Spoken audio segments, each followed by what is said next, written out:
Welcome into Friday Night Sports Extra. Julian Minnesone here. Alex Crescenti to my right. Man, playoffs. Yeah, we're coming down to it. We're going to lose new teams every single week now. In Idaho, they're starting the quarterfinals. Washington, the first round of the playoffs there. You know, it's a bittersweet moment. Yeah, finish Friday is the F word this week because teams don't want to be finished. The teams are also trying to finish strong. Right.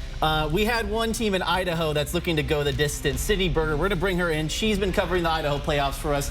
What about the games tonight? What can you tell us about Coeur d'Alene over there? Yeah, guys, you guys are going to like this one for sure. The Idaho playoffs did kick off tonight, and there were some really good games. We're actually going to start off with Rocky Mountain traveling out to Coeur d'Alene. Both teams trying to keep their season alive for at least another week. And neither team was going to go down without a fight. The Vikings have the ball here in the first quarter. Handoff to senior running back Owen Harris, going to set up Coeur d'Alene in the red zone. And then this is going to be third down. The Vikings almost find themselves in some trouble. A completion to receiver Joe Hagel looks promising until Rocky Mountain defense not only stops the Vikings short, forces a fumble. Coeur d'Alene's going to get to recover it and cross the goal line on that fourth down. Owen Harris going to get to sneak in there for 6, and those are the first points of the game. But Coeur d'Alene again is going to have the ball up next, and the Grizzly defense was ready to make those plays. Just one of their many great hits from their safety, Hayden Thompson. He says, nope, not tonight. So Rocky Mountain will get a turn. It's quarterback Trey Broadbent looking for his man down the sideline, and his pass is going to be tipped by a Vikings defender. Really just a defensive talent show in the first half till the Vikings find themselves in the Grizzlies' territory yet again. Screen from quarterback Caden Simons to Hagel put the Vikings up by 2 possessions before the end of the first half.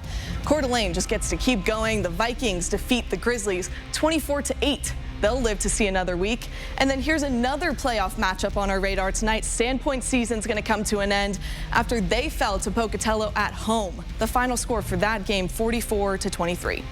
Well, thank you, Sydney. In Washington, one of the state's top programs, Gonzaga Prep, got their playoffs started in a district matchup against Sunnyside this evening. Second quarter, a slow start for the Bullpups. They're down 8-3, but that changes in an instant. Jonah Keller takes the handoff, goes virtually untouched for the long rushing score. G Prep on top for the first time tonight. It's hard to keep that rushing attack down for long.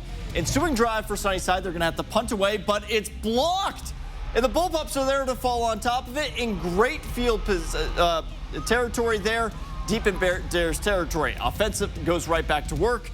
Nate Monet gets the call, gets tripped up by the defender. He would keep going if he just kept his balance. But at the goal line, it's going to be Keller, gets the nod again, somehow sheds that initial tackle, puts his head down into the end zone, extends the Bullpups' lead. They hold on late to win this one 38-28. They'll be headed to the round of 16 next weekend. Up to Union Stadium now for a 1A playoff. Chelan traveling across the state to take on Lakeside. First offensive possession for the Lakeside. They're going to be in the red zone. Calvin Mickelson with the keeper, going to take it off and just pushed outside before he reaches the end zone. But it doesn't matter because on the very next play, he takes the design run up the middle, crosses the plane for the game's first score. It would be all Eagles all night long. Chelan not doing a whole lot of offense tonight. They're going to have to punch it away to the return man, and that's maybe a mistake even off the bounce. Look at this. Gets a couple nice blockers. Ignore maybe the block in the back there, but it's all good. He gets pushed out of bounds eventually there. You can't see it, but out at the 10-yard line, so say the refs. From there, Brandon Nine punches in for 6, and the Eagles rolling all night long. They take this one 42-7, remain perfect on the season, looking for a state title. Now to some games from Thursday night. Ferris Saxons hosting the Southridge Suns.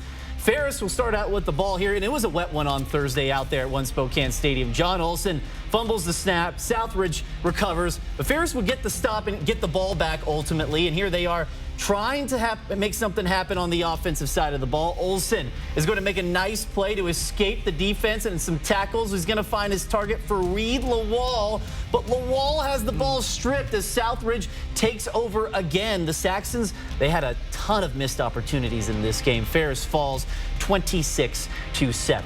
Also from Thursday, the Wolfpack of North Central hosting the Grandview Greyhounds. First quarter's where we pick it up. Grandview with the ball. Thomas Elliott, watch this. Comes up with the interception, reads the play like a book. Wolfpack take over on offense. Now, Elliott also plays quarterback for his team, but he probably wants to forget about this next play. Elliott sacked by Grandview as they recover the fumble. He was knocked on his behind, but North Central, they would bounce back rather quickly. Wolfpack with the ball again. Elliott connects with his buddy Matthew Campbell, and Campbell says, hey, Thomas, I'll take care of the rest. No one is catching him. He's going to go all the way for the score. Touchdown for 6. North Central ultimately wins this game 28-8.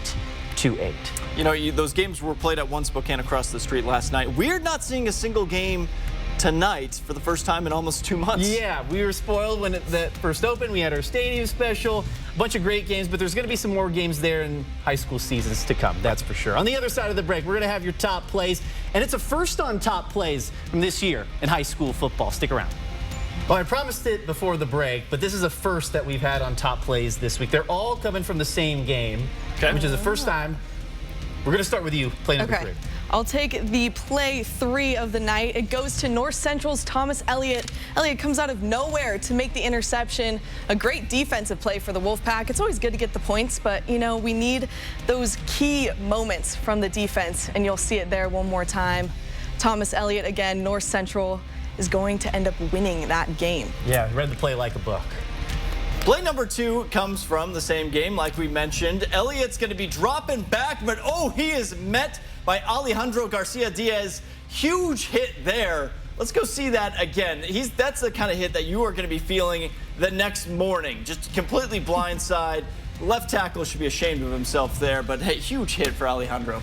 Ultimately, though, North Central gets the last laugh. Our top play of the night goes to North Central's Matthew Campbell. He made up for the big hit. Campbell is going to make the catch and make 1, 2, 3, 4, 5. Let's see it. 6 defenders miss on his way for the score.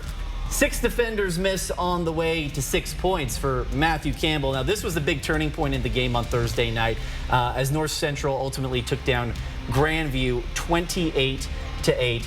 Mr. Campbell, top play of the week. Now, it's going to be interesting because we don't know if this might be our last Friday Night Sports Extra of the year. We got to wait to see what the playoff schedule looks like, how many teams are in after, heading into next week. But it certainly has been fun if this is our last one so far. Right, you got to cherish every moment there. We have plenty of good teams in the area that will be hosting. It just depends on when those games are going to be. A lot of those games are on Saturday because you have the cross-state travel. So we're just going to have to wait till Monday or Tuesday. 2 teams that play tomorrow to keep an eye on. Mount Spokane, they play their playoff game tomorrow. Ridgeline as well. Both teams have had excellent seasons so far.